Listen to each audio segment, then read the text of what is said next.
You know that feeling when you're at Ross and you find the best gifts for way less? Like brand name sweaters, the coolest kids' toys, and plush dog beds? Get that feeling with every gift and save 20 to 60% off other retailers' prices. At Ross, yes, for less.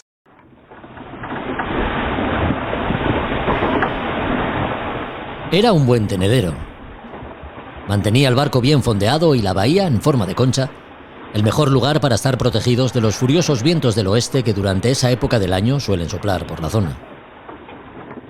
Después de varios días a la espera de la entrada en puerto para la descarga del mineral que atiborraba las bodegas, no era difícil que el tedio y la nostalgia fuesen penetrando no solo en el ánimo, sino también como un efluvio denso e invisible entre los remaches de la estructura y los mamparos. Incluso el enorme buque parecía con ganas de estar amarrado en el puerto base y no allí, tan lejos de casa. El jefe de máquinas y todo el personal a cargo de que las tripas de aquel gigante de los mares digiriese las toneladas de carbón necesarias para hacerlo boquear por sus chimeneas, mantenían a raya los niveles de gases y fluidos. Arriba, en el puente, labores de mantenimiento hacía de los oficiales un reducido grupo de jóvenes más bien despreocupados, pero siempre atentos a la voz de su capitán. En cubierta, los fondeos eran aprovechados para dar una mano de pintura por aquí, o la puesta a punto de cualquier elemento significativo para la correcta navegación por allá. El radiotelegrafista enmudeció durante aquellos días. En la cocina, como si de las entrañas mecánicas del barco se tratase, la actividad era especialmente intensa, y el sonido característico de los útiles al chocar recorría la eslora de proa a popa y la distancia que separaba el palomar de la sentina. Era prácticamente lo único que se oía, a falta del chirriar de las plumas de carga o del vocerío que siempre se hace presente durante las maniobras de estiva y desestiva en el puerto. El olor que llegaba de los fogones no era el de siempre, no correspondía al aroma propio de un guiso de lentejas o garbanzos, no. Para las pituitarias más sensibles, las emanaciones culinarias de aquel atardecer melancólico, fondeados frente a una ciudad desconocida para la mayoría de los tripulantes, venían cargadas de matices y sutilezas que solo el cocinero de a bordo podía conseguir para aquella noche tan especial en la que todos, capitán, oficiales y marinería, compartirían la misma mesa, e incluso brindarían juntos, por ellos, por el hijo del buen Dios que volvería a nacer, y por la familia ausente. Sobre todo, por la familia ausente. A Son de Mar, el podcast para marinos y amantes de la navegación.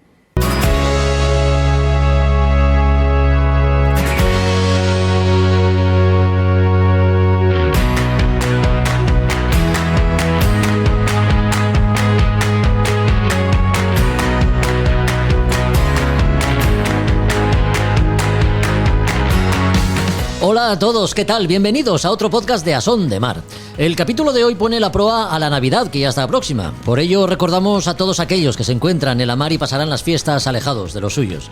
Nos ponemos en contacto con Ramón Arguibay, capitán del buque Hospital Juan de la Cosa, barco que no dejará de cumplir con sus obligaciones, que son las de atender a quienes requieran asistencia médica o de cualquier otra índole, siempre con la finalidad de salvaguardar la supervivencia y la vida en la mar. La profesionalidad de su dotación, así como el impulso vocacional que les motiva a llevar a cabo su trabajo, lo convierten junto a la Esperanza del Mar en el barco refugio para enfermos o aquellos marinos que sufran alguna lesión. Independientemente de la gravedad de la situación, los medios con los que cuenta el Juan de la Cosa son los de un hospital en toda regla, pero eso sí, con una proa y una popa. Los patrones de la Vendée Globe tampoco pasarán las Navidades en casa, aunque por motivos bien diferentes. De los 40 barcos que tomaron la salida el pasado 10 de noviembre, 36 siguen en regata. Las prestaciones que alcanzan y el buen hacer de los regatistas están convirtiendo esta edición en una de las más disputadas que se recuerdan. De ello hablaremos con Juan Meredith. En este episodio, en Historias del Museo, pues vamos a entrar a visitar el Museo Naval de Madrid, por historia, contenido y la relevancia de la inmensa mayoría de las piezas expuestas. El Museo Naval de Madrid es visita obligada si te acercas por la capital y te gusta la navegación. Con Enrique Esquivel, subdirector del museo, recorremos sus salas. No nos olvidamos de los libros de Librería Robinson, ni de los personajes de las Españas de ultramar y sus exploraciones, ni por supuesto de los comentarios de Roberto Bucetas, que hoy pone su atención en el conocimiento y correcto manejo de las señales acústicas y luminosas que recogen en el RIPA para situaciones de visibilidad reducida. Comenzamos, no sin antes recordarte que si vendes productos náuticos u ofreces algún servicio vinculado a la navegación, podemos ser tu mejor plataforma para contactar de forma directa con tus clientes. Nos dejamos asesorar bien en materia de podcasting de la mano de un profesional, de José Antonio Gelado. Y estamos creciendo. Anúnciate con nosotros. Venga, vamos allá.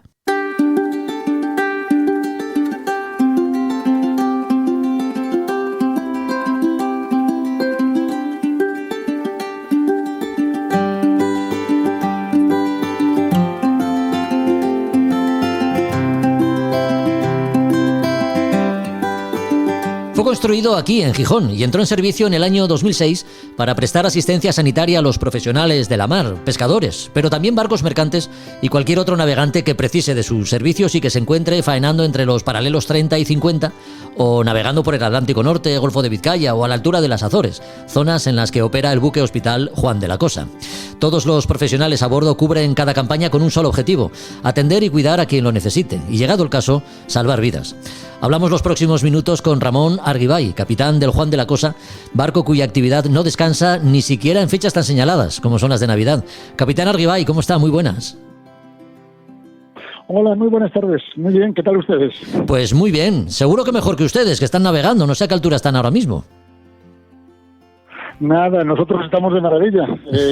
Gracias a Dios, los que estamos aquí es una vocación. Sí. Creo que hay un dicho de Confucio, además, si no me equivoco, que dice que aquel que está haciendo lo que le gusta, aquel que hace que realiza una actividad vocacional, creo que no ha trabajado en su vida. Así es, así es. Usted, como buen marino, donde está a gusto y feliz es en la mar, ¿no? Imagino que como sus compañeros de dotación también. Pues la verdad es que sí, o sea, estamos como se diría, en nuestra salsa, ¿vale? Estamos en nuestro barco, estamos en nuestra casa y haciendo una labor vocacional de la que disfrutamos en el día a día. Y yo digo, muy arropados por todos nuestros compañeros. Esto es una labor de equipo a los que intentamos darles el mejor servicio y ellos mismos, ya digo, aquí es una labor de equipo. Nosotros cuidamos de ellos y ellos cuidan de nosotros. Qué bueno. 75 metros de eslora, Ramón, y 14 de manga para un barco que carga salud. ¿Cuáles son las características principales del Juan de la Cosa y qué requisitos ha de cumplir como barco hospital? A ver, Juan de la Cosa fue diseñado, digamos, con el principio de vamos a crear un hospital flotante, ¿vale? Un hospital para que flote, para que pueda prestar servicio en la mar, necesitamos que esté arropado por una estructura de un barco. Ese fue el principio del Juan de la Cosa. No es que hayamos, no como en el caso del primer Esperanza del Mar, que como bien saben ustedes, el segundo, y este fue, el mismo criterio que cuando se hizo el segundo Esperanza del Mar, pero el primero era un barco al que se preparó, al que se modificó para que diese un servicio como buque hospital. Los segundos buques, tanto el Esperanza del Mar como el Juan de la Cosa, la filosofía era la contraria: vamos a crear un hospital en el mar. Entonces, bueno, pues la filosofía es crear un hospital lo más completo posible y a la vez crear alrededor de ese hospital pues un barco que acoja ese hospital flotante. Y las medidas de Juan, o las dimensiones principales del Juan de la Cosa, pues como bien ha dicho usted, son unas loras de 75 metros de largo, para los que gente que esté oyendo el programa, que no sea de la mar, tenemos una longitud de 75 metros, unas loras de 75 total, una manga o el ancho del barco, que son unos 14 metros. Después, simplemente, curiosidades de este barco, pues que no tenemos timones, contamos con 2 propulsores azimutales, con paso variable. Dado que se trata también de un buque hospital y para lograr una mayor confortabilidad a la hora de que el servicio sanitario pueda trabajar, contamos con unas aletas estabilizadoras que van en sus estiras dentro del casco y cuando son necesarias por condiciones de mar se extienden y le dan una mayor confortabilidad. Yo digo, aunque habitualmente hablamos de estabilidad, lo que hacen es que la vida a bordo sea mucho más tranquila. Sí. A mayores de eso, pues también tienen un tanque de compensación para evitar los balances, para amortiguarlos. Y esas son las características principales del Juan de la Cosa. Ramón, cuando hablamos de barco hospital, ya nos lo ha dicho usted, hablamos de meter un hospital en un barco, ¿no? Tan importante, digamos, es el contenido como el continente. Y en este caso, ambas tripulaciones, la sanitaria, por decirlo de alguna forma, y la dedicada a la navegación y mantenimiento del barco, en tierra, digamos que pertenecerían a ámbitos muy distintos, ¿no? A bordo del Juan de la Cosa, el asunto es sin duda muy diferente. Sí, a ver, Yo creo que no. Yo creo que como en cualquier hospital o como en cualquier otra organización, realmente algo complejo como puede ser el barco, que yo digo, hay como cualquier empresa, lo que tiene que contar es con especialistas en cada una de las facetas, en cada uno de los sectores que necesita para que ese conjunto funcione adecuadamente. Yeah. Entonces, ya digo, los médicos son sanitarios y más, gente que les gusta la profesión de marino, gente que está ligada al mar, pero ante todo son sanitarios. Y después aquí a bordo, tenemos la gente de máquinas, tenemos la gente de cubierta, y hay diferencia entre la oficialidad de puente y la marinería, dentro de las que también hay una división, hay una especialización en tema para buceos, de los marineros buceadores. Después tenemos la parte de fonda, también con todos sus miembros. Ya digo, es un pequeño puzzle que entre todos logramos que esto funcione, que esto cumpla con el cometido que tenemos. Claro que sí. El trabajo en la mar es duro y sacrificado. En un barco hospital requiere además compromiso, porque a veces está en juego la vida de las personas, ¿no? ¿El equipo hospitalario a bordo está especialmente seleccionado para la vida en la mar, Ramón? Pues la verdad es que sí. Ya digo, aquí todo el mundo viene con esa mentalidad y además es esa satisfacción realmente de poder ayudar a los demás. Ya. Efectivamente, en el mundo sanitario, cuando hablamos del mundo sanitario, sea en tierra, sea en la mar, sea donde sea, siempre está para echar una mano a los demás, ¿vale? Pero aquí más que nunca. Dese cuenta además que, el buque, cuando se diseñó, cuando se creó, lo hizo bajo unas especificaciones que figuran en toda la documentación del barco, ¿vale? El barco no, aunque habitualmente estamos hablando de un barco hospital, ¿vale? Porque todos asociamos la salud con el tema hospitalario, con el tema sanitario. Lo que tenemos que tener muy claro es que tanto el Esperanza del Mar como el Juan de la Cosa son buques sanitarios, parte hospitalaria, de salvamento, buques de salvamento y de asistencia marítima. Y todas las partes son importantes, especialmente cuando se está hablando de barcos. Los barcos no dejan de ser pequeñas islitas que están ahí en el mar, que están en el océano y que pueden tener cualquier tipo de emergencia.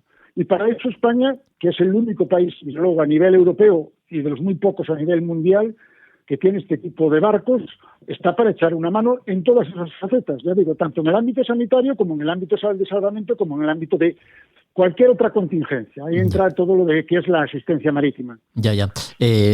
Hablando de la mar, ya hemos comentado, ¿no? Es un entorno hostil en muchas ocasiones. La pesca quizás sea uno de los ámbitos con más siniestralidad. ¿Es así? ¿Estamos en lo cierto? Yo le diría que no. Francamente. A día de hoy yo creo que no. Uh-huh. A ver, partamos de la base de que si la siniestralidad la ligamos a la dureza del trabajo, evidentemente, cuanto más duro es un trabajo, más riesgo existe de que haya un accidente. Pero desde la creación, o desde que España empezó a trabajar, a asumir todo lo que decían y las modificaciones de las leyes de prevención de riesgos laborales, la verdad es que no se parece nada a la asistencia sanitaria. El índice de accidentes actual de los últimos, casi le diría, de los últimos, o la última década, a la década de los 90, cuando empezó el servicio en el norte. No se parece absolutamente en nada. Era como cuando nos dejaban fumar en los aviones, en los autobuses. Hoy no se pasa a nadie por la cabeza. En aquel momento también estaba permitido el alcohol a bordo de los barcos y a veces pasaba también en tierra. En los trabajos duros no había nada mejor que un desayuno en el que no faltasen unas gotitas para calentar el cuerpo. Todo eso, si quiera o no, con duras jornadas de trabajo, que lo son en un ambiente hostil, como es muchas veces la mar, lógicamente propiciaba que hubiese más accidentes de los que hay hoy en día. Hoy en día, sigo diciendo, hay accidentes, sí, pero como los puede tener cualquier otra profesión. Si valoramos la dureza de esa profesión y los riesgos de esa profesión, pues ahí sí que podemos decir que en la mar hay más accidentes, pero simplemente en eso, o sea, no porque que el nivel que tengamos de seguridad sea inferior a otras profesiones. No, simplemente porque, es una profesión con más riesgos. Sí, ciertamente ha sido usted además testigo de la decadencia de la flota pesquera en cuanto al número de barcos que faenan, pero también de lo mucho que ha mejorado la seguridad en los pesqueros, claro, sí. Uh-huh.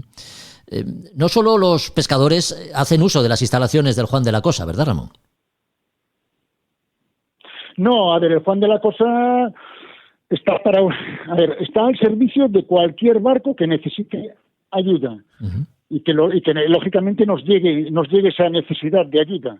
Esa necesidad de ayuda a día de hoy, bueno, antiguamente venía únicamente por las telefonías o por los equipos de UHF, con los primeros Inmarsat, después todo fue cambiando. A día de hoy, bueno, pues ya sigue llegando o entrando esas necesidades de asistencia a través de las fonías, que han bajado mucho, a través de los VHF sí, porque es flota que estamos en proximidades, pero mayoritariamente está entrando a través de los teléfonos. O sea, la fonía se queda casi como un instrumento, una herramienta de emergencia, ¿vale? A día de hoy, todo el mundo, gracias en los últimos años a la bajada de precios en lo que suponen las comunicaciones, la voz, mediante datos, todo el mundo, el que más, el que menos, ha instalado pues un equipo que le permite tener, y bendito sea, ya digo, para ellos especialmente conexión con la familia. Esa mensajería que te permite estar en contacto con los tuyos, ver a los tuyos, contactar con... Y a través, ya digo, de las nuevas, medios de comunicación es como nos están entrando hoy la mayor parte de las llamadas. Especialmente, ya les digo, el 90% de las llamadas entran a través de telefonía universal. Ramón, ¿y cuándo y cómo se decide la hospitalización de un marino o un navegante? ¿Cuál es el protocolo habitual que se sigue? A ver, el protocolo habitual, todo eso depende igual que tierra, todo depende de los sanitarios. Usted acude a un servicio sanitario en tierra, tiene una valoración médica y ese médico es el que dice, pues mira, se va usted a urgencias, o si ya esa valoración médica se la hace en el hospital, le dice, mire, tiene que quedarse aquí hospitalizado.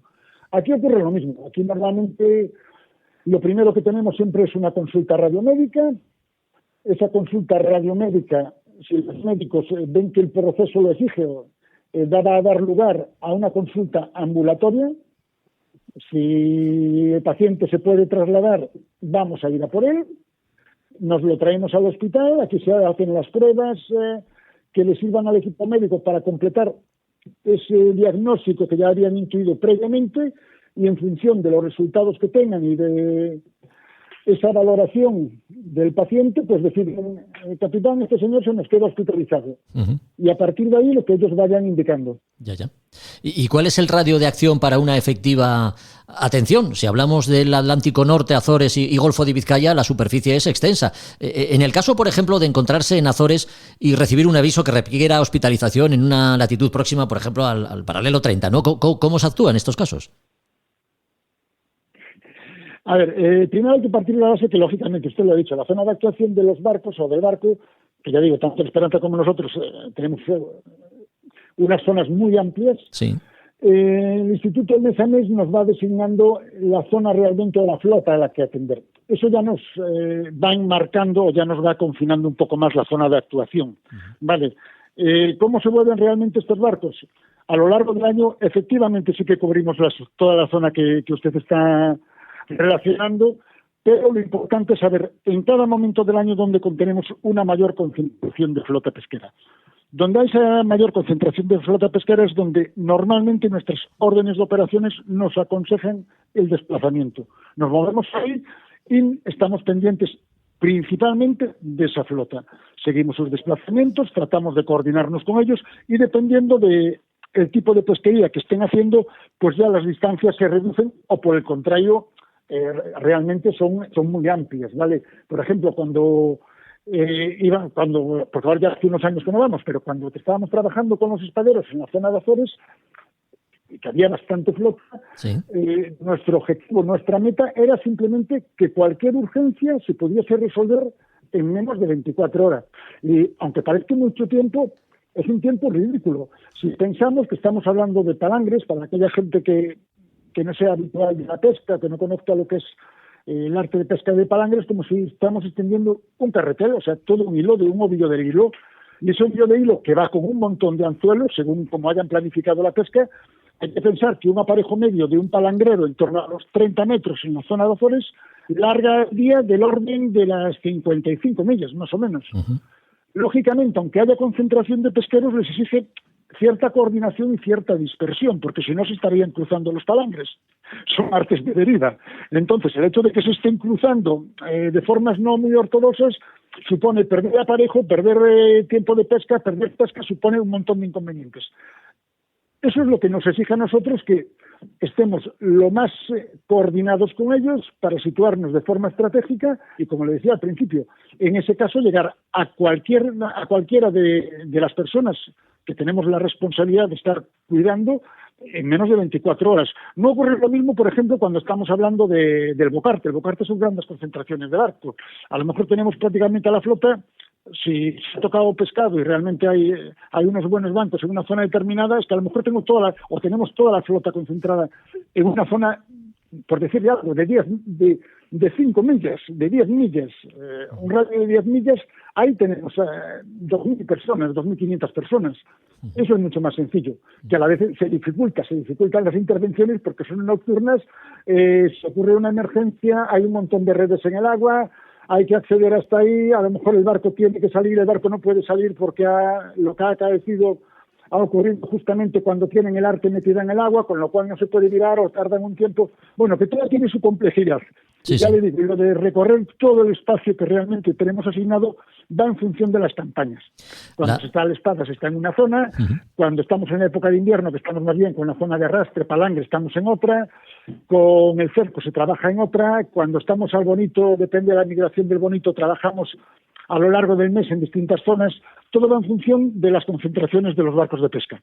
La labor del Juan de la Cosa es cuidar de personas. ¿Lo hacen también de barcos? Quiero decir, ¿hacen algún tipo de remolque o asistencia similar a embarcaciones que pueden verse en apuros? Sí, el compromiso de Juan de la Cosa o de Esperanza del Mar, de los barcos del Instituto con la flota, es que nadie se puede quedar tirado en el mar. Sea planteen lo que planteen, sea lo que sea, algo hay que hacer. O sea, hay que salvar vidas, en la medida que se puede también hay que salvar bienes, entonces se hace todo lo que esté en nuestra mano.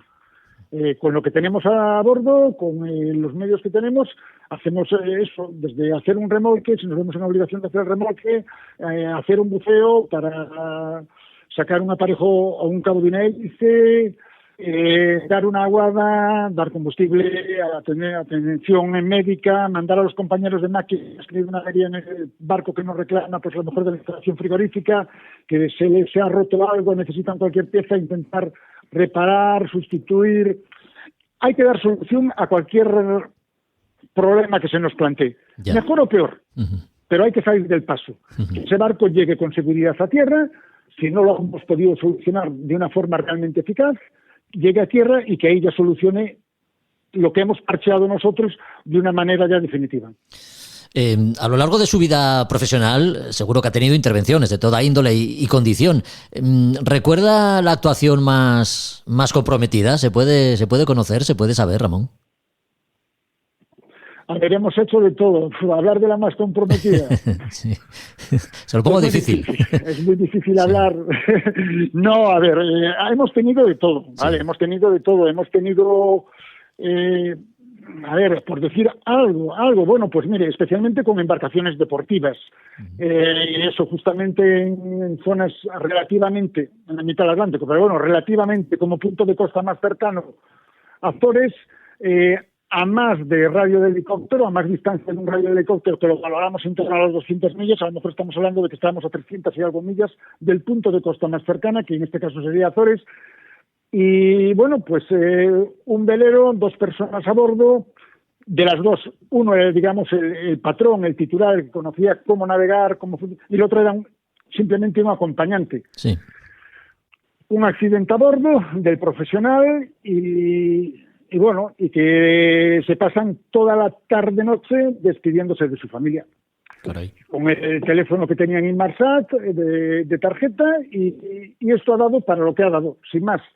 Es una emergencia de coordinación entre distintos servicios de salvamento. En este caso, el velero era de bandera francesa. Francia contacta, no recuerdo ahora el orden, ¿vale? Pero fue una operación triple entre Francia, Portugal, porque estábamos en aguas portuguesas de cobertura de rescate, sí, y España, que era el que ponía el barco, que era el Juan de la Cosa. Se coordinó las posiciones que puede dar un velero, que es buscar una aguja en un pajar, y en esa ocasión bueno, hemos tenido suerte y nos hemos pinchado con esa aguja. Entonces, bueno, pues ya digo, esas personas, además recuerdo el día, era un día completamente cerrado, casi en niebla, con llovizna, un frente cálido que teníamos encima, una visibilidad muy baja, con viento, una operación muy complicada. Se pudo salvar a la persona o a las personas, se pudo rescatar el velero, se pudo hacer de todo. Y ya digo, fue una operación de las que uno dice, Dios mío, hemos tenido suerte, francamente. Bueno. Ellos y nosotros, porque era muy difícil saber por encima, ya digo, cuando le pasan una situación, pues cada 6 horas después dónde puede estar derivando, que no, era un velero incontrolado. Vale, fue una apuesta un poco de vamos a ir por aquí y a ver si tenemos suerte. Esa fue una de las más de las que quedan ahí en la memoria. Como esa, pues posiblemente ha habido más, pero de las que uno recuerda, y recuerdo así de pasada, ¿vale? Sin entrar en detalles, porque todas las operaciones son muy agradecidas cuando alguien está en apuro, son aquellas a las que, por mala suerte, por lo que sea, no hemos llegado a tiempo. Ya. Esas son las que realmente, por suerte, apenas se cuentan, pero esas son las que a uno como profesional le quedan grabadas, ¿vale? Es decir, Dios, esta vez no llegamos, ha sido imposible, y siempre estás ahí dándole vueltas a la cabeza con el remordimiento de que falló, pudimos haber hecho algo más, y te das cuenta que no, que simplemente, bueno, la vida es así, las condiciones de mar son las que son, intentas eso, proteger a todos, salvar a todos, pero a veces es imposible. Y eso es lo que marca realmente, eso es lo que queda grabado. Lo otro, buenos momentos en todo momento, valga la redundancia de la expresión, y alegría siempre que se puede echar la mano a un compañero.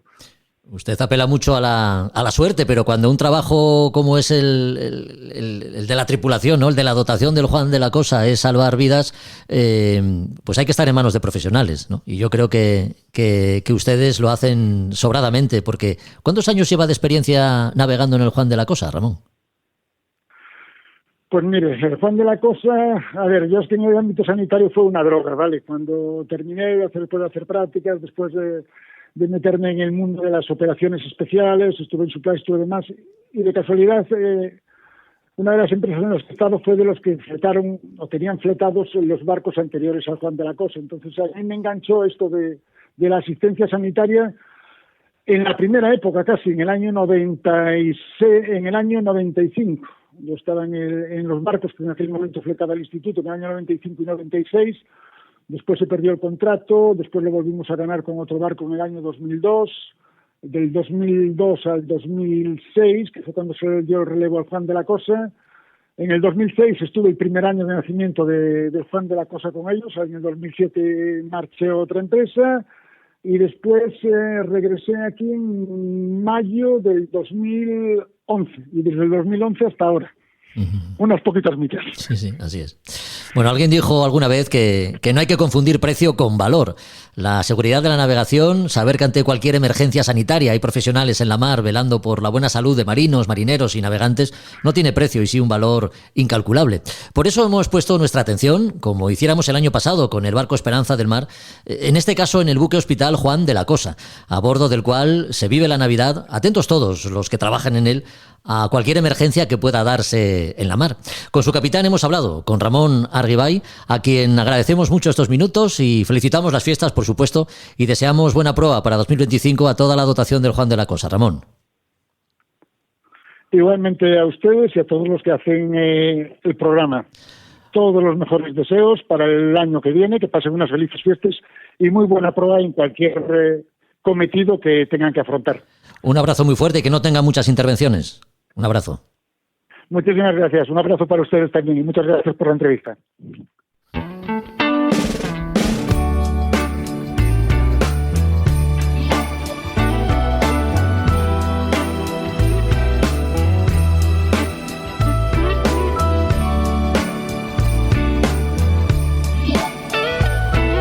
A Son de Mar, el podcast de Jorge Uría. Merry Christmas, baby. Reindeer's coming out to play. Santa Claus is packing the presents, making sure you've been behaving okay. Merry Christmas, honey. dusting off his hat, putting on the show for everybody, to give him a smile that lasts another year. There's something that happens when sleigh bells are ringing, when December ends, when the children are singing, yeah. It's Merry Christmas, baby. Ooh, yeah. There's room at the table for big and for small. All the fire is popping, the chestnuts are cracking, yeah. Merry Christmas, baby. Juan Meredith, feliz Navidad. Christmas, baby. Bueno, feliz Navidad a todos, sí. Sí, sí. Oye, ya sabes, bueno, nosotros es que estamos en modo Merry Christmas y nos acordamos de las personas que pasan la Navidad en la mar. Lo acabamos de hacer con Ramón Argibay, capitán del Juan de la Cosa, y lo vamos a hacer ahora porque no olvidamos que la Vendée Globe sigue su curso con, digamos que con el grueso de la flota al sur de Australia y una reñidísima cabeza de regata con Charlie Delang, Joan Richomme y Sebastián Simón en un pañuelo. Juan, vaya cómo están estos tres primeros puestos, ¿no? Pues sí, la verdad es que está tremendamente emocionante. Hace apenas, horas, vamos a decir horas, porque sí, han pasado ya más de 24. Sí. Llegaron a estar el trío de cabeza a una separación de 2 millas y media en lo que era distancia a llegada. Realmente estaban, Charlie y Joan estaban a una distancia de menos de 1 milla, estaban a la vista. Y de ahí al tercer clasificado estaban a unas 70 millas, que estaba más al norte. Está muy emocionante. Y por detrás también había pelea cuerpo a cuerpo directamente. Sí que es cierto que en las últimas horas algunos han apretado acelerador. Charlie Delang vuelve a estar en cabeza con casi unas 20 y tantas millas, 30 millas a Joan Richomme. Quería decirte que es alucinante. Es decir, en el momento en el que estamos hablando, en las últimas 24 horas, Charlie Delang ha hecho 24,8 nudos de media, que me ha dado por multiplicar, son 595,44 millas. Así que van a pasar Papá Noel les va a coger en el Atlántico. Oye, no hay límites para la velocidad a vela, ¿eh? Es tremendo, ¿eh? Es alucinante. Es tremendo cómo están yendo. ¿Qué supone todo eso? A efectos de todo. Es decir, ha cambiado los protocolos médicos. Es decir, ahora mismo uno de los accidentes que pueden tener es un impacto, como si estuvieran en moto. De hecho, los que estemos viendo vídeos vemos que van constantemente con cascos para proteger la cabeza, claro, y también para proteger los oídos, porque otro de los problemas que están teniendo es los decibelios que hay en esos barcos constantemente. Y es así hasta atrás. Es decir, realmente mirando un poco la lista de velocidades de las últimas 24 horas, hay muchos barcos que están en torno a los 20 nudos de media, que es apabullante. Sí, sí.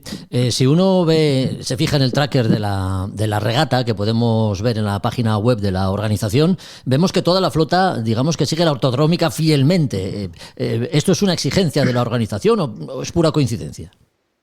No, es coincidencia y de hecho se ven cosas muy interesantes. Es decir, ahora mismo, tal cual está, es una autopista, literalmente, es una autopista alemana.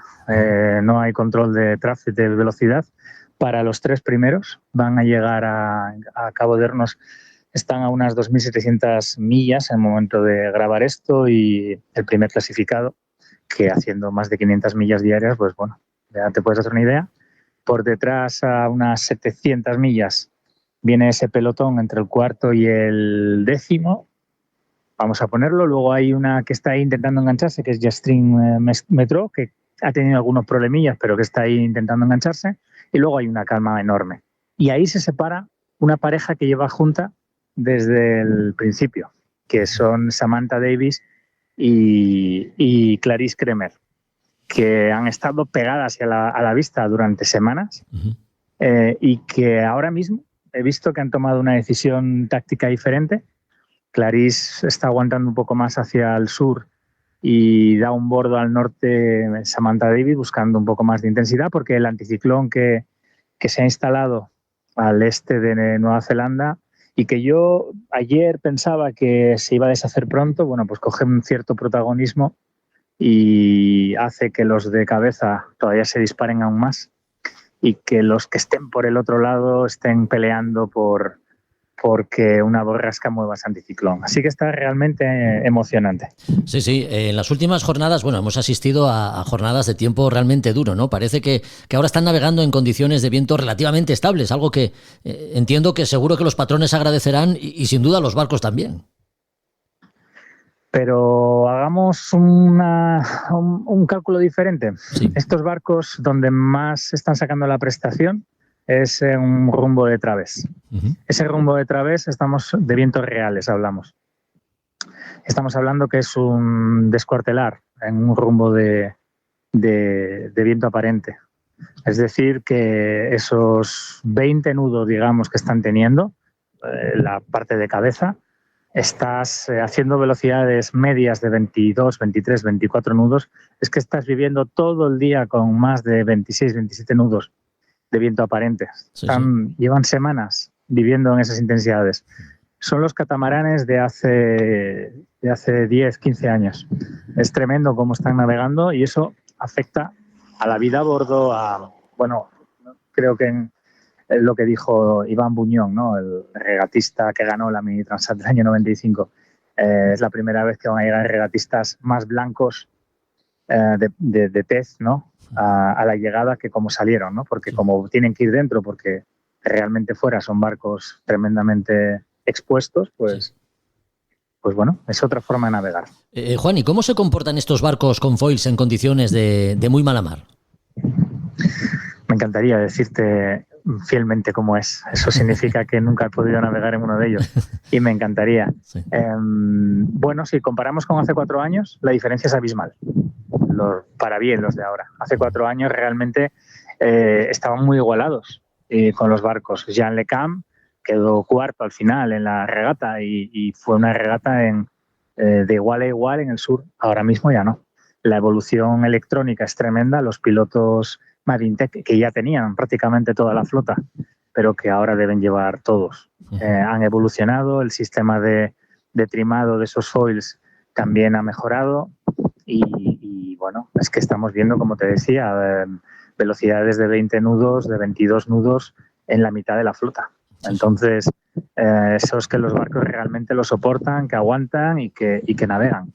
Insisto que al final vemos que apretan más cuando van con 20, entre 18 y 22 nudos de viento real de través, es cuando más rápido se está viendo cómo navegan estos barcos, pero con 40 y 50 nudos a un largo, una popa, se siguen portando bien.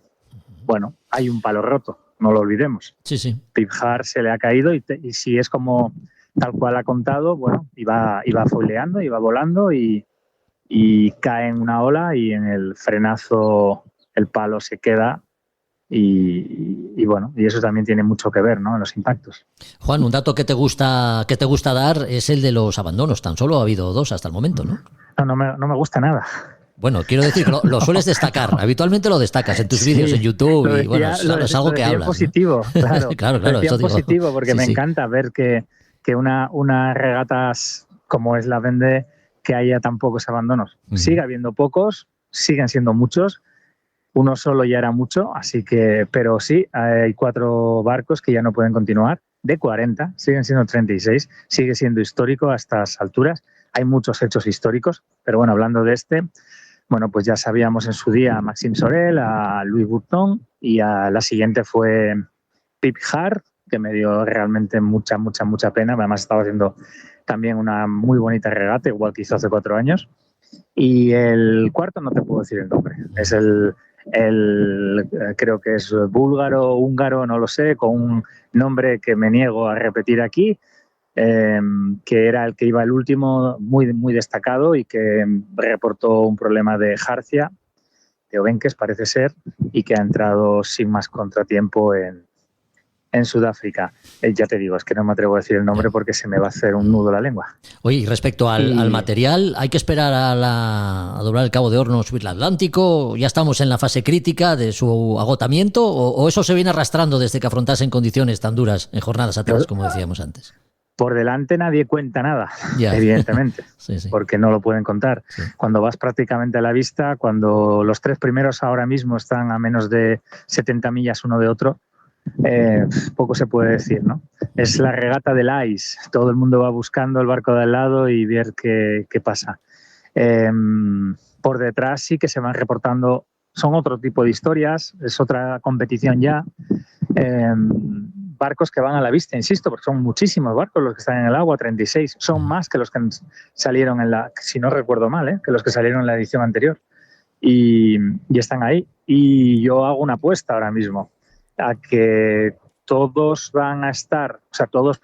los 10 primeros van a estar en el Atlántico, bueno, sin lugar a dudas para fin de año, pero digo para Navidad.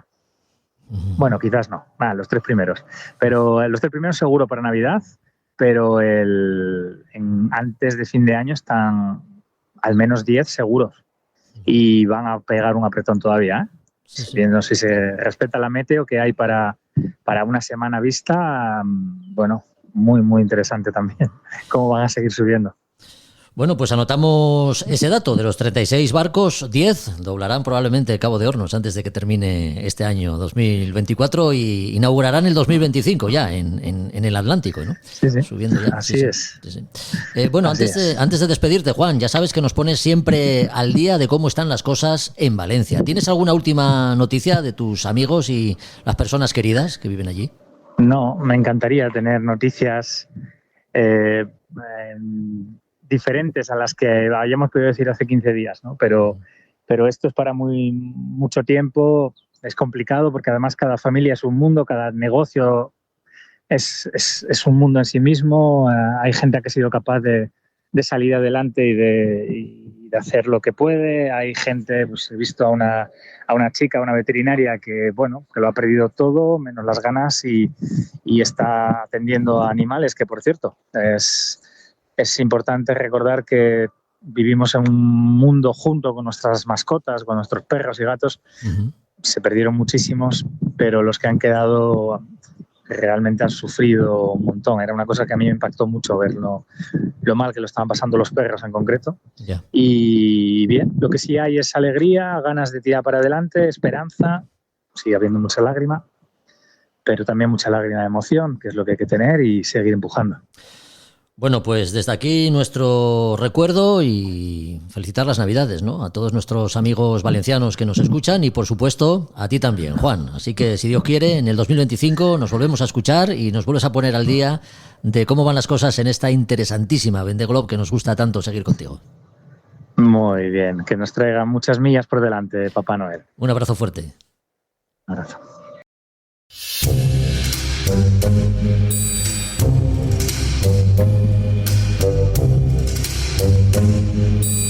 En A Son de Mar, historias del museo. En Historias del Museo abrimos la puerta que solo abrimos para las grandes ocasiones. Y aunque si bien es cierto que cualquiera de los museos que tenemos en España dedicados a la mar merecen nuestra admiración, el Museo Naval de Madrid es mucho más que un museo al uso. En él, además de piezas expuestas de extraordinario valor, sus fondos y los archivos que albergan la importante documentación que da fe del desarrollo de la Marina Científica Española en los siglos XVII al XIX, lo convierten en el mejor escenario para sumergirnos en la rica y épica historia naval española. Hablamos del Museo Naval en Madrid con Enrique Esquivel, capitán de fragata y subdirector del museo. ¿Qué tal, Enrique? ¿Cómo está? Muy buenas. Buenas tardes, pues fenomenal. Encantado de hablar con vosotros. Igualmente, nosotros de hablar con usted. Enrique, si buscamos la fecha de inauguración del museo, nos aparece el 19 de noviembre de 1843 bajo el reinado de Isabel II. Desde entonces, entendemos que el museo ha cambiado de ubicación, ha ido ampliando sus fondos y el número de piezas expuestas. ¿Qué museo nos encontramos hoy en día tan diferente al de los primeros tiempos? Pues sí, efectivamente. El museo ha pasado por varios sitios, ¿no? Varias sedes. Uh-huh. El primero fue, como has dicho, en el año 1843, se inauguró en el Palacio de los Consejos, en la calle Mayor, donde actualmente está el Consejo de Estado y la Capitanía General.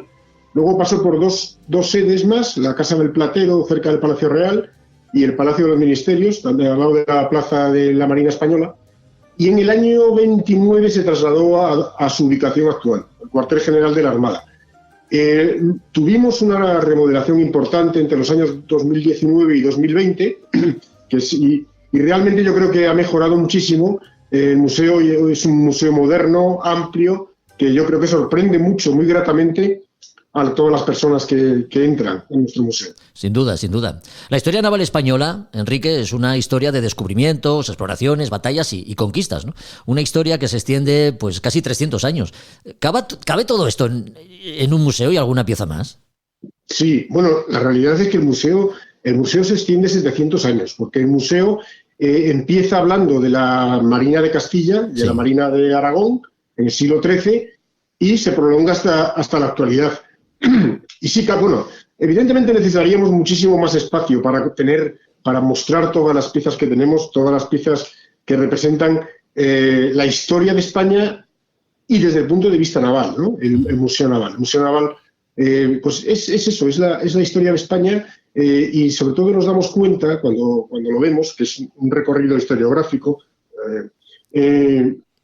vemos cómo España, cuando ha tenido una armada potente, ha sido una nación importante en el contexto internacional, ¿no? Uh-huh.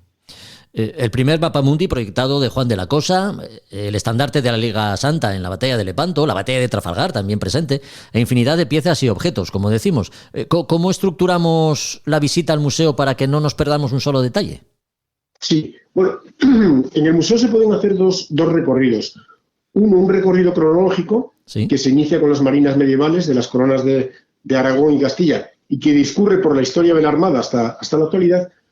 También se puede hacer por salas monográficas. Tenemos una sala, por ejemplo, de la Edad de Oro de la construcción naval en España, en el siglo XVIII, donde tenemos unos modelos de arsenal impresionantes. Luego tenemos la defensa de las rutas marítimas comerciales en otra sala, tanto en el Atlántico como en el Pacífico, y otra sala monográfica sobre la construcción naval en la era del vapor. Y finalmente tenemos una de la Armada hoy, una serie de vídeos en las cuales exponemos de qué consta la Armada hoy en día. Uh-huh.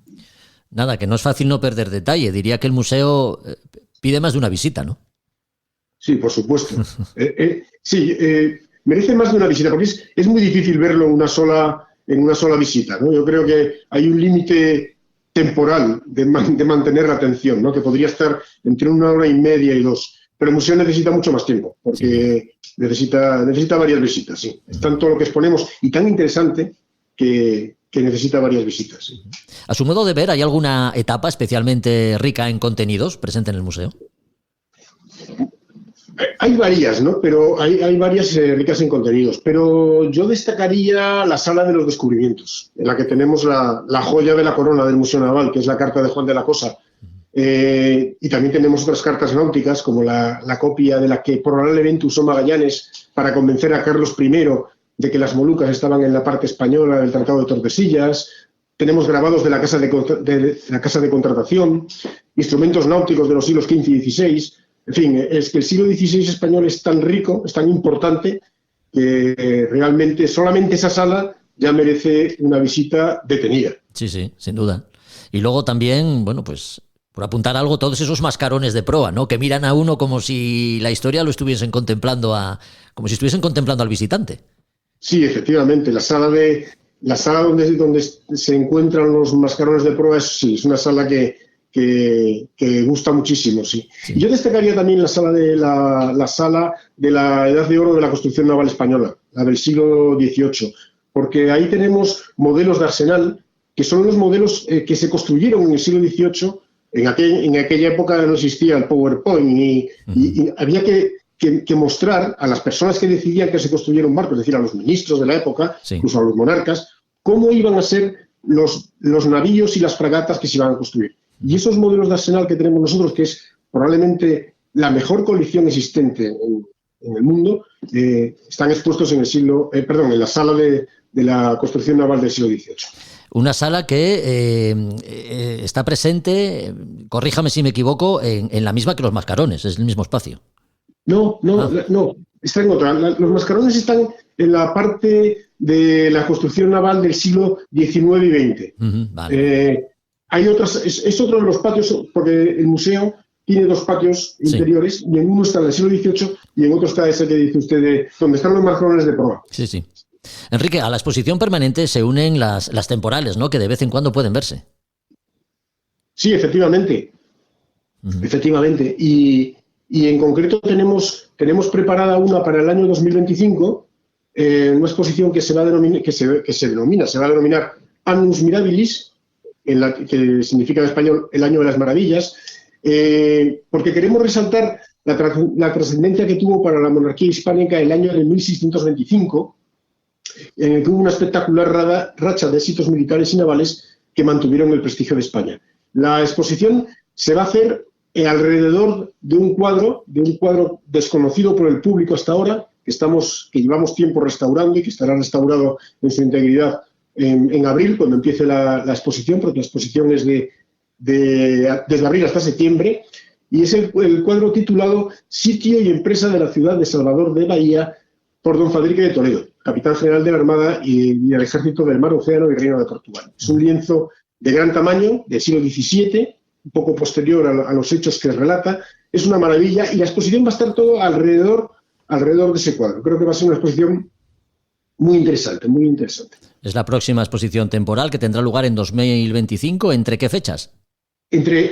La inauguramos a mediados de abril hasta finales de septiembre. Muy bien. Imaginamos que el museo pues llevará sus estudios y sus estadísticas, ¿no? De las piezas expuestas, ¿cuál es la más valorada por los visitantes, la que concita un mayor interés?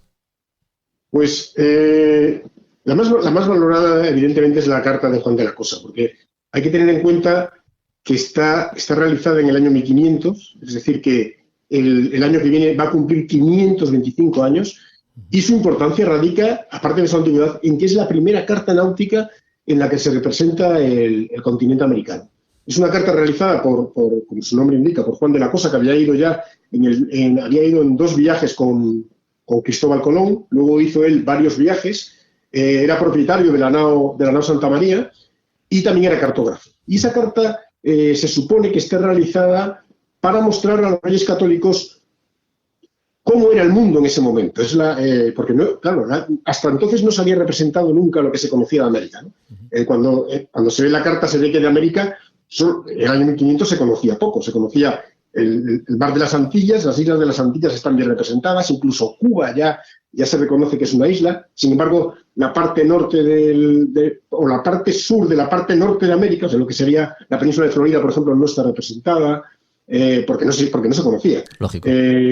En la parte de Sudamérica, solamente una pequeña parte de Brasil, porque claro, en 1500 todavía se estaba descubriendo, se estaba dibujando el mundo, se estaba cartografiando el mundo. Y hay que tener en cuenta que eso lo hicimos precisamente los españoles. Enrique, ya tenemos un pie en las Navidades. Ahora los niños empiezan a tener vacaciones. Seguro que el público infantil es un público agradecido, ¿no?, cuando visita el museo. Un museo especialmente también, no diría que diseñado, ¿no?, porque esa no sería la palabra, pero en el que el público, digamos, familiar también tiene un buen lugar donde poder recrearse con todas estas piezas. Sí, bueno, de hecho nosotros tenemos visitas de colegios, tenemos un convenio con la Comunidad de Madrid. Todas las semanas tenemos 2 días en los cuales nos visitan colegios.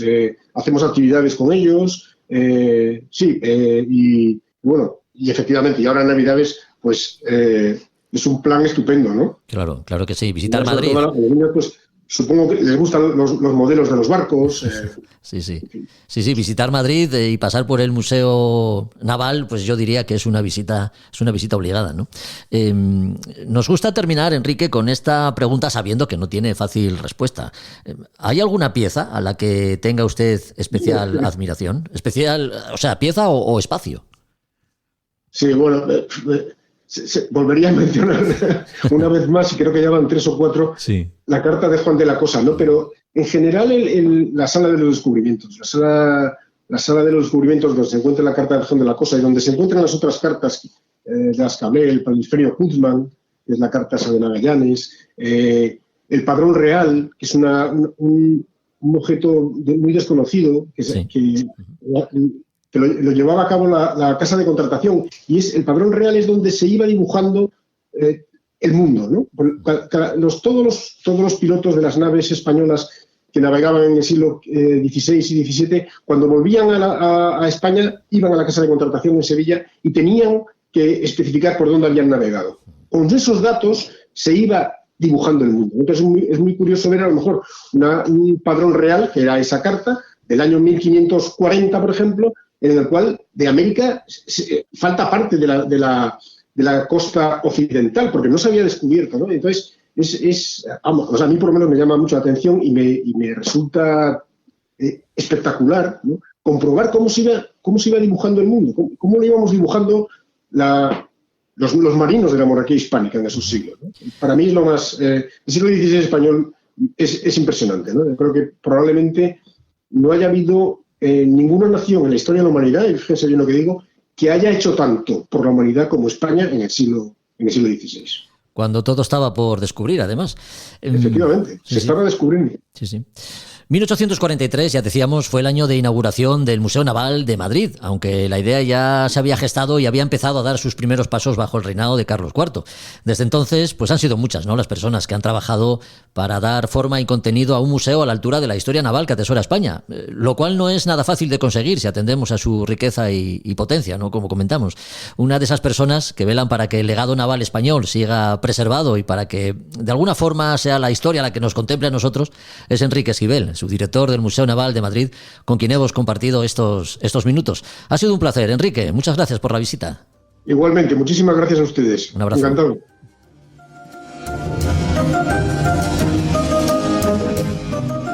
A Son de Mar, el podcast para marinos y amantes de la navegación.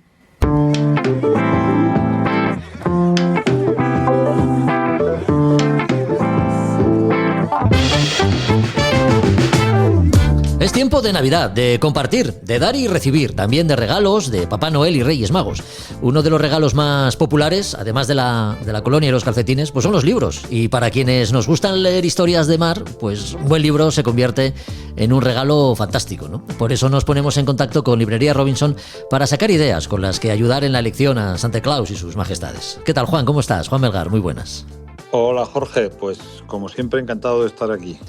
Dos portadas que sin duda llamarán la atención de pajes reales y elfos amigos de Papá Noel, ¿no? Dos títulos, Legendary Boats y El mar en las colecciones del Museo del Prado. Mucha imagen me da que hay en ambos casos.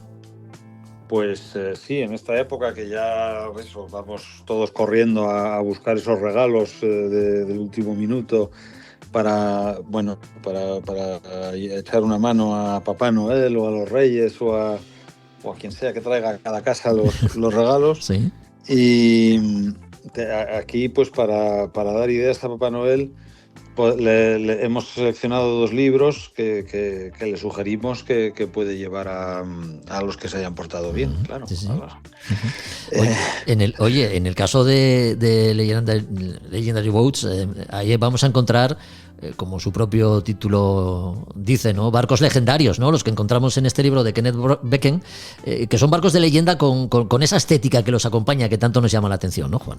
Sí, exacto. Becken of Chaos, para los que no lo sepan, es una familia de fotógrafos de la isla de Wight en Inglaterra que llevan, yo creo que no sé cuántas generaciones ya, pero vamos, bastante más de un siglo, sacando fotografías a barcos sobre todo a barcos de recreo, vamos, principalmente a barcos de vela en esa zona de que es un poco el núcleo más importante de la vela en el Reino Unido, en Inglaterra. Sí. Y bueno, estos son todo fotografías en blanco y negro, es un libro gran formato y son todo barcos de vela, veleros de principios del siglo XX, principalmente, y es un libro espectacular. Es un libro de esos pues con cada página se queda uno ensimismado, viendo pues esos barcos, ¿no?, que ahora pues poco menos que imposibles, ¿no? Sí. Nos parece, porque hoy en día pues van con... No, ninguno lleva esa cantidad de velas, ese aparejo desplegado de esa manera, aunque quizás sean más eficientes y más rápidos, pero esa majestuosidad, esa elegancia y esa belleza que tienen esos barcos, pues esos los Five, los Harrishoffs, los Watson, en fin, toda esa época de esplendor y de gloria de la vela, está aquí retratada de una manera magistral. Hablamos de un libro apaisado, con fotos fantásticas y donde la calidad de edición también pues acompaña mucho, ¿no? La calidad es perfecta. Esto es tirar a parado si uno compra esto a alguien que le gusten los barcos de vela, desde luego. Es casi una inversión más que un gasto, este libro. Exacto. Sí. Oye, ¿y qué decir del Museo del Prado, no? Una de las pinacotecas más importantes del mundo, en la que fíjate, se nos pasa por alto a veces los cuadros de contenido náutico que pueda haber, y que muchos de ellos están recogidos en este libro que ya mencionábamos, ¿no? El mar en las colecciones del Museo del Prado. Cuéntanos, ¿qué podemos ver en él? Pues sí, nosotros cuando pensamos, obviamente, en un museo relacionado con el mar, ¿no? Uh-huh. Enseguida pues nos viene a la cabeza el Museo Naval. Sí. Pero no muy lejos de allí, el Museo del Prado tiene muchísimos elementos marítimos, náuticos, relacionados con el mar en todas sus pinturas, mucho más de lo que pensamos. Y eso es lo que Ediciones del Viso ha hecho con su libro El mar en las colecciones del Museo del Prado. Es un libro también grande y bonito, muy, muy visual, pero al que también acompañan textos de expertos en el mundo del arte, que van comentando todos los aspectos navales o marítimos en los que que aparecen en los cuadros que están allí expuestos, en las obras allí expuestas, y ahí vemos infinidad de artistas de todo tipo, sobre todo los temas, ¿no?, que podemos ver, pues son muchas veces temas mitológicos, los naufragios también abundan, los temas religiosos, o sea, de repente, el evangelista o un santo o lo que sea. Obviamente no pueden faltar tampoco las batallas, hay mucho de Trafalgar, pues ese cuadro, por ejemplo, de Churruca ahí herido en la batalla, o las postrimerías de la batalla. También hay mucha escena portuaria en los cuadros del museo.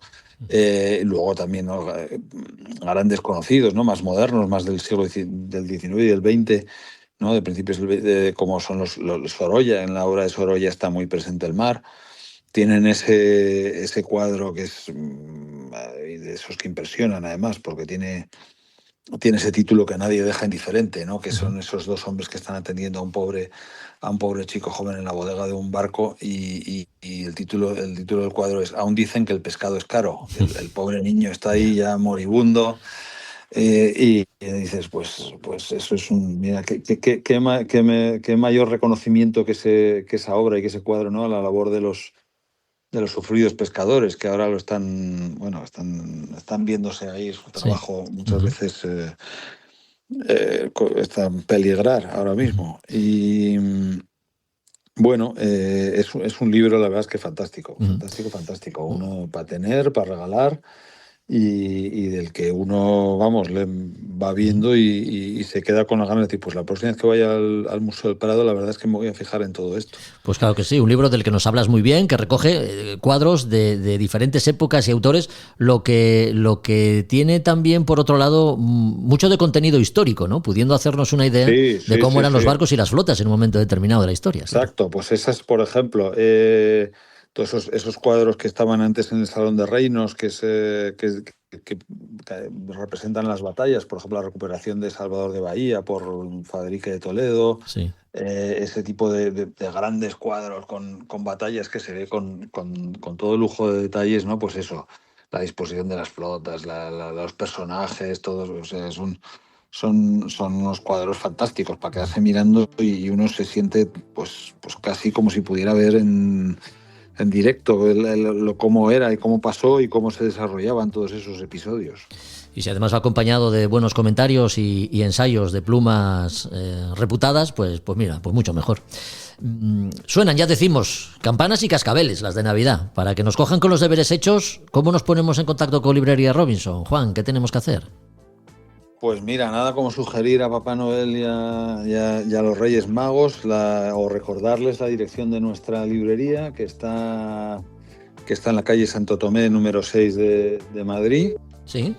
Y aquí tenemos todo lo que quieran ver. Y luego, si alguno tiene dudas sobre qué escribir en su carta, pues puede escribirnos a nosotros a preguntar por email, o llamarnos por teléfono, o mirar nuestra web nauticarobinson.com. y ahí pueden ver pues todo lo que tenemos. Tomamos nota de todos estos detalles, de todos estos datos y nada, solo nos queda desearte una feliz Navidad, un 2025 fantástico, que sigas ahí en tu librería, rodeado de libros, de buenos libros y que los podamos seguir comentando en este podcast. Juan, así que hasta la próxima. Pues también desear una feliz Navidad y un 2025 estupendo para ti y para todos los oyentes del podcast. Y vamos, yo encantado de seguir aquí comentando libros y disfrutando y aprendiendo de nuevas lecturas y disfrutando de tu magnífico podcast también, que la verdad es que cada día tiene más éxito y cada vez más gente que viene por la librería nos hablan de cómo les gusta. Pues, verdad, enhorabuena. Pues un brindis por ello. Así que quedamos para el próximo capítulo. Un abrazo. Un abrazo, Jorge.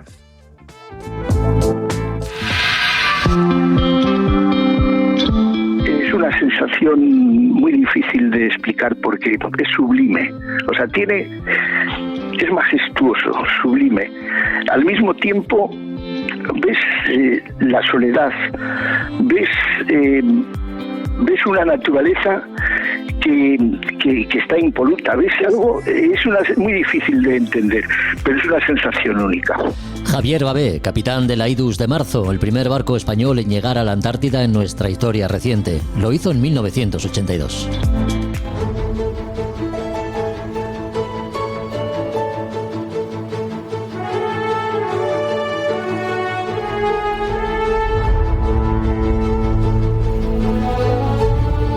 Don Cayetano Valdés, ¿os suena?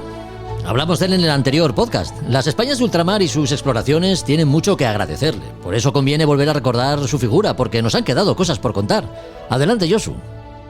Hola, muy buenas a todos. Sí, nos quedó una segunda parte intensa, pero bueno, como la anterior. Y lo habíamos dejado pues en la batalla de San Vicente en 1797, cuando estuvo defendiendo, luchando y salvando a la Santísima Trinidad con el Pelayo, ese gran cuadro que está en el Museo Naval, y después con Mazarredo y su escuadra defender el puerto de Cádiz de Nelson y echarlo al final, ¿no? Entonces, a partir de ahí, pasado eso, hay una nueva alianza con los franceses, con Napoleón y nuestro Borbón, y en principio en Cartagena, incorporado con una escuadra combinada, pues de Cádiz fueron a Brest y allí le quitaron el Pelayo, que el Borbón accedió, Godoy accedió y se transfirió a la República Francesa, y entonces mandó en su buque insignia el Neptuno. Ahí fue a Santo Domingo y sofocó una rebelión y luego ya volvió a Ferrol. Y en Ferrol estalló la guerra contra Inglaterra. En 1800, ahí defendió un poco con fuerzas sutiles en los ataques británicos, y en agosto de 1805 salió de Ferrol con la escuadra combinada en la famosa batalla de Trafalgar. Valdés en el combate de Trafalgar, su actuación fue heroica, destacada, con su navío, el Neptuno, después de combatir contra el buque que lo atacaba, auxilió a Lucentaure, que estaba hecho un Cristo, el del Villeneuve, y el Santísima Trinidad, maltrechos y desarbolados. Al final, fue herido, aguantó como pudo, como sabemos, aquello fue una derrota a pesar nuestro, pero una derrota. Y en principio, era al final herido, hasta recogido en Cádiz con el barco destrozado, ascendió a jefe de escuadra. Y allí, siguiendo siempre las órdenes de Napoleón, no sé si os suena de las órdenes que tengamos ahora de otros, pues había que pasar a Toulon toda la escuadra, pero Valdés ya sospechaba que ahí había algo y receló, y con un pretexto de mal tiempo arribó a las Baleares justo cuando se produjo el levantamiento del 2 de mayo, con lo que entonces salvó la flota de que pudiera ser utilizada contra nosotros mismos, ¿no? En la Guerra de Independencia combatió en tierra en la batalla contra el general Blake, fue herido, después se ascendió a teniente general y fue capitán general y jefe de Cádiz, y allí defendió la isla de Cádiz, porque era una isla al mando de las fuerzas sutiles, patrullando por los caños y manteniendo a raya las fuerzas. Acaba la guerra, viene Fernando VII, Borbón, como todos sabemos, implantó de nuevo el régimen absoluto y le supuso ser confinado. Un héroe como él, confinado como tantos otros. Se intentó liberarlo, pero no pudo ser, hasta que llegó la sublevación de Riego y el trienio constitucional. Allí volvió a ser nombrado gobernador de Cádiz y defendió, como veremos después, pues con armas, otro ataque de los franceses. con los Borbones. El 13 de diciembre de ese año, bueno, el caso es que fue diputado en ese trienio, diputado, y defendió pues un poquito los intereses del país.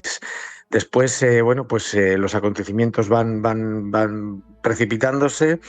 Fernando VII se niega a cumplir el mandato porque ya estaba arreglándose con los famosos 100.000 hijos de San Luis, que es como la actual OTAN, pero en aquella época, la alianza entre los gobernantes de la época. Y primero el hijo de Alcalá Galiano decretó que el rey no estaba en condiciones y lo trasladaron a Cádiz. Allí es donde estaba Cayetano Valdés junto con otros en una nueva regencia, para defender un poco la legalidad constitucional de la Constitución de 1812. Allí hubo un combate, los franceses con sus 100.000 hombres y el estado que se encontraba el país, llegaron hasta allí, y allí fue una defensa lo más que se pudo hacer en una situación como aquella, con esos 100.000 hijos de San Luis, ¿no? Ese ejército, esa alianza extranjera apoyada por el Borbón, y al final tuvieron que rendirse. Nuestro magnífico rey se comprometió a cumplir unos determinados pactos con quien lo habían tenido en Cádiz, pero cuando lo quiso llevar él en la falúa a entregar al duque de Angoulême, que era el jefe de los franceses, de los 100.000 hijos de San Luis, ya vio el propio francés que Fernando VII no iba a cumplir con su palabra y hubiera perecido víctima de sus represalias. Entonces el francés, porque se negó de todas en retirarse tal y como le avisaban los franceses, y entonces iba a ser arrestado para luego ser colgado, como hizo con tantos otros el Borbón. El francés, el duque de Angoulême, hizo una estratagema, lo arrestó preventivamente en uno de los buques de su pabellón y a ese buque le dio orden de zarpar directamente para Gibraltar, con el único propósito de salvarlo, donde en la colonia inglesa se pudo trasladar a Londres, donde estuvo 10 años hasta que murió el rey Felón. El rey Felón, donde ahí fue tratado como un héroe, no como aquí, que tratamos mal a nuestros héroes muchas veces. Una vez muerto el Felón, la reina le concedió una amplia amnistía a la reina regente, y Valdés pudo volver a España, recuperó toda su categoría, se le reconoció como capitán general de Cádiz, de la Armada, y con cargo en Cádiz, y prócer del reino. Pero ya el hombre, después de todo lo que había hecho, que puedo hacer el resumen anterior de la búsqueda del estrecho de Fuca, la batalla de San Vicente, las expediciones a Argel a la orden del capitán Toni, el capitán Antonio Barceló, etcétera, el hombre ya murió y fue enterrado en San Fernando. Después se dispuso el traslado al Panteón de Marinos Ilustres en 1851. Un hombre liberal, patriota y maltratado como tantos otros. Y este es un poco el resumen de la segunda parte de una historia que siguió siendo gloriosa, aunque en principio por los propios compatriotas fue de derrota en derrota, por desgracia, ¿no? Pero sin embargo fue gloriosa y grande. Y esta es un poco la historia muy resumida de don Cayetano Valdés. Hombre de mar de la Orden de San Juan, Jerusalén, Rodas y Malta. Hombre de mar de los de antes, marino, militar, algo de explorador cuando había tantos territorios que descubrir.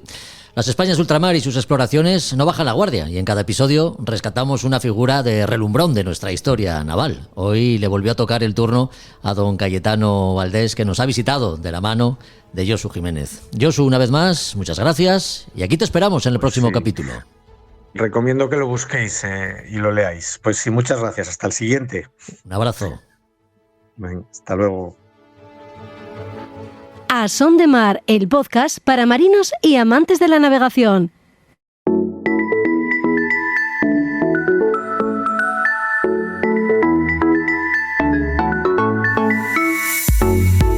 Afrontamos el último tramo del podcast con un asunto de vital importancia cuando navegamos en condiciones de visibilidad reducida.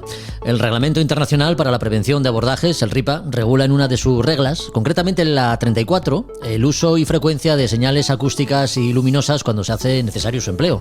Bien por niebla, chubasco intenso o por ese tipo de lluvia fina que todo lo empapa y puede convertirse en una auténtica cortina opaca que apenas pues deja ver, ¿no?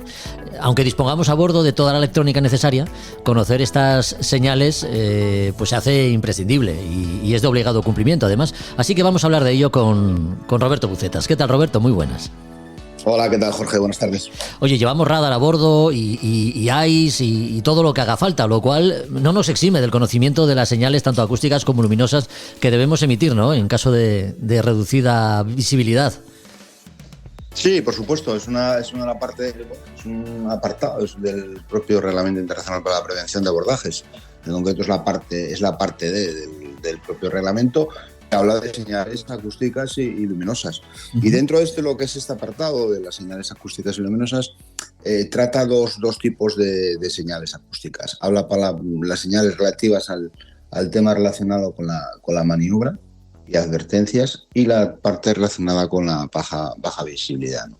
Dentro del primer bloque de lo que sería señales de maniobra, el propio reglamento nos indica pues unas formas muy sencillas, fáciles, claras y muy eficaces de indicarle a otro buque nuestras intenciones de lo que vamos a hacer. Y no tiene por qué ser nada relacionado con la baja visibilidad. Estamos hablando de maniobras, un barco entrando, un barco saliendo de un puerto, normalmente la parte de maniobra, y mis intenciones de hacer una determinada maniobra la podemos indicar simplemente con una señal acústica o luminosa, porque en esta parte también puede ser luminosas para el tema de la noche, ¿no? Pues si intento caer a estribor, pues una pitada corta me indica que quiero caer a estribor. Una pitada corta significa una pitada aproximadamente de un segundo, ¿no? Si quiero caer a babor son 2 pitadas cortas. Bueno, si quiero dar atrás son 3 pitadas cortas.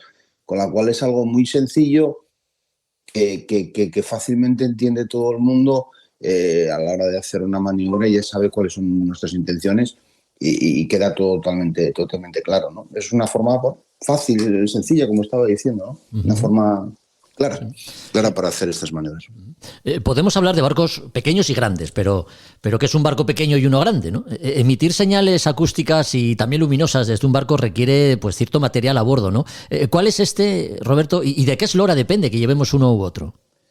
Sí, el propio reglamento, en esta parte de relativas señales acústicas y luminosas, establece los equipos para señales acústicas, ¿no? Y nos indica que pues barcos entre 12 y 20 metros de eslora tienen que llevar un pito al lado de un pito, como cualquier dispositivo que es capaz de producir señales reglamentarias, pitadas reglamentarias, un tifón, lo que se conoce como un tifón a bordo de los buques, ¿no? Y entre 20 y 100 tiene que dar un pito y una campana, porque va a haber que emitir señales consistentes en el sonido de una campana para los barcos que están fondeados, y en más de 100 metros de eslora, pues pito, campana y gong, como decimos, toda la orquesta. La orquesta completa lo llevan los barcos por encima de los 100 metros. Sí. Y habla también de barcos por debajo de los 12 metros, considera barcos pequeños, pues deben llevar cualquier medio para hacer señales acústicas que sean eficaces. La típica bocina de gas que estamos obligados a llevar a bordo, pues en parte es para hacer estas señales acústicas en cuestiones relativas a maniobra. Después podemos hablar un poco de las que son las señales relativas a la baja visibilidad, ¿no? O también dentro de las de maniobra contempla la situación de barcos que pretendan alcanzar otro barco en zonas un poco que haya canales, entradas y que sean un poco comprometidas. Si un barco quiere adelantar a otro, pues emite unas señales acústicas para indicarles la intención de esa maniobra, e indicándole también si quiere adelantar por estribor o quiere adelantar por babor, porque podría hacerlo por cualquiera de las bandas, ¿no? La señal de adelantamiento podemos decir que son 2 pitadas largas. Si a continuación emitimos una corta, es pretendo alcanzarte por la banda de estribor, y 2 pitadas largas seguidas de 2 cortas, pretendo adelantarte por la banda de babor, ¿de acuerdo? Y el barco que escucha esa señal pues puede dar la confirmación de la maniobra, decir, oye, ok, perfecto, te voy a ayudar, colaboro en que realices esa maniobra sin ningún tipo de problema. Uh-huh. Cuando estamos hablando de señales luminosas, hablamos también de elementos y material que debemos tener a bordo, al margen de los propios de la navegación, de los que utilizamos para la posición, por ejemplo. Bueno, los barcos para estas señales luminosas se utiliza lo que es una lámpara un proyector, una lámpara de gran intensidad que se llama lámpara Aldis, que nos permitía pues, emitir señales luminosas. Esas señales luminosas, cuando se habla de la parte de maniobra, no de la parte de visibilidad reducida, que no existe esa posibilidad, establece que tenemos que son potestativas, no son obligatorias las señales luminosas dentro de la parte de maniobra. Es decir, en el primer bloque, la parte relacionada con la maniobra, sí que podemos hacer las señales luminosas, lo haríamos con una lámpara de gran intensidad, un proyector, que también posteriormente sirven para hacer las señales para llamar la atención. ¿Vale? Una lámpara de gran intensidad, pues marcando o iluminando la zona del peligro, pues indicamos que tenemos una zona que hay un peligro. Y si quieres comentamos un poco las de visibilidad reducida. Sí, claro. Que son estamos obligados, porque estas reglas es de obligado cumplimiento, aunque parezca que es un poco, no sé, antiguo, fuera ya de lugar o anacrónico, ¿no? Pues en la actualidad siguen estando en vigor. Todos los barcos que estén en navegación o que estén fondeados van a tener que emitir unas señales acústicas en situaciones de baja visibilidad, ¿no? Y esas consisten en, podemos resumirlas, parece bastante complejo memorizar o saber cuáles son estas señales, pero en realidad son bastante sencillas, porque en realidad solo tendríamos que saber tres señales, ¿no? Que sería la que emite un buque que vaya en navegación con arrancada, es decir, un barco que vaya con movimiento, que vaya navegando con desplazamiento y con movimiento. Sí. Tiene que emitir una señal larga, una pitada larga, que son una pitada entre 4 y 6 segundos, cada 2 minutos. Y el barco, si está parado, un barco en navegación, pero parado, emite 2 pitadas largas cada 2 minutos. Y un buque remolcado emite una pitada larga y 3 cortas. Es la señal que tendría que emitir ese buque que estuviera remolcado, ¿no?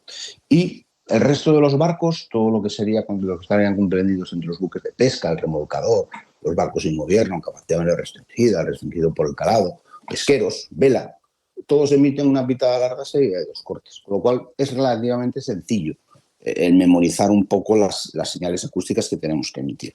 Y hay que decir, también es cierto, que hay exenciones, porque los barcos de menos de 12 metros hemos dicho que cualquier señal acústica eficaz pueden emitir cada 2 minutos, es decir, que no estamos metidos dentro de este bloque, ¿no? Pero debemos de conocerlos para saber si nosotros observamos unas señales acústicas, oímos estas señales acústicas, saber de qué barco es el que tenemos en la zona, ¿no? Y todo esto va grabado, todo esto va a un equipo que yo automáticamente que se cierra, baja la visibilidad o se cierra niebla, pues accionamos las señales acústicas y emite este equipo que va pregrabado todas estas señales, lógicamente, ¿no? No va a estar ahí un marinero ahí emitiendo las señales acústicas ahí con la campana y con el gong y con toda la orquesta. Sí. No, claro, porque a lo mejor esta es una tontería, ¿no? Pero ¿cuándo podemos considerar que la visibilidad es reducida? A ver si vamos a andar pitando por ahí sin sentido como si estuviésemos en el Molinón.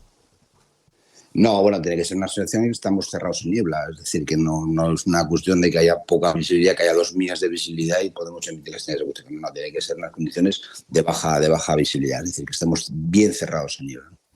Desde luego, lo que está claro es que el sonido llega donde no lo hacen las señales luminosas que, digamos, poco tienen que ver en condiciones nocturnas de niebla, por ejemplo, ¿no? Sí, las señales luminosas en situaciones de baja visibilidad pues no son operativas, no tendrían ningún sentido, ¿no? Para ese sentido, pues utilizamos las señales acústicas evidentemente, ¿no? Bueno, la mar es ese amplio espacio en el que la vista llega a perderse en su inmensidad, ¿no? Hasta que las condiciones atmosféricas pues nos la reducen considerablemente y entonces si queremos evitar una colisión, pues igual conviene hacer uso de las señales acústicas y también luminosas que podamos emitir desde nuestro barco, ¿no? Sí, son señales que no son, conviene, ¿no? Es reglamentario. Podemos hablar de un caso en concreto, de un abordaje de entre 2 barcos mercantes, un ferry de alta velocidad, hace no mucho tiempo en Irlanda, un canal en Irlanda, y en el informe contra un bull carrier, pues tuvieron un abordaje, había radar, había VTS, control de tráfico marítimo, y los 2 barcos abordaron cerrados en niebla. Y en el informe del accidente, del siniestro, se puso en manifiesto que los 2 barcos no habían utilizado las señales acústicas y, en base a eso tuvieron problemas. Porque había que utilizar las señales acústicas porque están reglamentadas y están tipificadas y están en vigor en este momento, ¿no? Desde luego. Y la seguridad marítima siempre, lo hemos comentado más de una vez, ¿no? Siempre es poco todo lo que podamos hacer para garantizar la seguridad a bordo, tanto de la carga como de, lógicamente, las personas y el propio barco, ¿no? Para eso están todas estas normas y todas estas reglas, que son, como decimos, de obligado cumplimiento. En este caso, nos hemos ocupado de la regla 34, la que hace referencia al uso y frecuencia de señales acústicas y luminosas. Lo hemos hecho con Roberto Bucetas, a quien de nuevo agradecemos una vez más el habernos acompañado en el último programa ya del año, Roberto. Así que te deseamos unas felices fiestas y una buena entrada en el 2025. Pues igual para todo el mundo, felices fiestas. Y finalizamos con unas señales acústicas, si quieres. Hombre. Un barco que tenemos ahí que está flotado y tiene que ver el ¿Y qué es? Campana y el sonido del gong. ¿Y qué es lo que nos acabas de decir, Roberto? Pues en ese barco está emitiendo. Qué bueno. 3 repique de campana de 5 segundos a continuación el gong. Sería un barco varado más de 100 metros de eslora. Bueno, pues esperemos que no tengamos que emplear nunca ese código. Un abrazo fuerte, hasta la próxima. Venga, igualmente.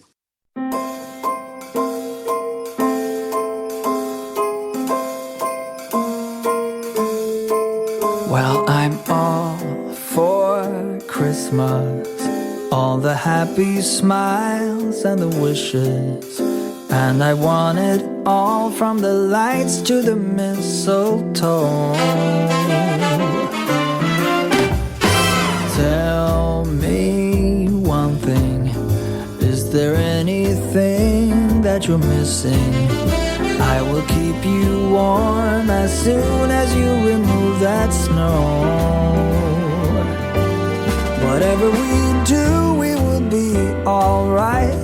These holiday wonders will open your mind. May all your wishes tonight come true. The love I lived, the dream I knew. This Christmas I only wanna be close to you. Pues hasta aquí otro podcast de A Son de Mar. Si los contenidos te han gustado, no dudes en compartirlos en cualquiera de las plataformas que emplees para escucharlos, que puedes seguirnos en Instagram y Facebook, y que si te interesa llegar a tus clientes porque te dedicas al ámbito de la náutica, te ofrecemos la posibilidad de anunciarte con nosotros. Llegar allí donde están tus clientes, ya sabes, no tiene precio y sí un gran valor. Volvemos en 2 semanas. Por el medio, días de celebración y festejo, así que disfrútalos y sácales partido en la mejor compañía. Desde aquí, pues un sentido homenaje a los hombres y mujeres de mar que pasarán las fiestas embarcados. A todos, feliz Navidad y adiós. These holiday wonders will open your mind. May all your wishes tonight come true. The love I lived, the dream I knew. Well, I'm all for Christmas. It's a magical time full of kisses. Take a walk outside and tickle the snowman's nose. Moving nimbly, did you hear something from the chimney? I will keep you warm as soon as you remove that snow. Whatever we do, we will be alright. These holiday wonders will open your mind. May all your wishes tonight come true. The love I lived, the dream I knew. This Christmas, I only wanna be close to you.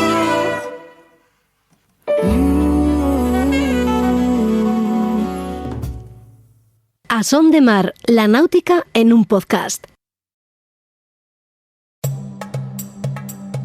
Desde el sur global nos mudamos al norte para buscar una vida mejor. Y ahora en podcast te contamos nuestras experiencias y aportes al país al que llegamos. Esto es Escucha Migrante, el podcast de la cultura en movimiento. Un proyecto sonoro para el encuentro de creadoras, investigadoras y distintos agentes culturales que hablan con voz propia en muchos acentos. Hola, soy Dagmari Oliver Graterol y seré tu anfitriona en los episodios conversacionales. Yo soy Mili Matos y seré la voz que te acompañará en los episodios narrativos. En esta primera temporada escucharás relatos que tienen a la migración y a la cultura como espacios de creación, convivencia y resistencia desde España. Síguenos, activa las notificaciones y comparte con el hashtag #EscuchaMigrante. Este es un proyecto beneficiario de las ayudas para la promoción del sector del videojuego, del podcast y otras formas de creación digital convocadas por el Ministerio de Cultura y financiadas por la Unión Europea Next Generation EU, con el apoyo de Yo Soy el Otro, Asociación Cultural.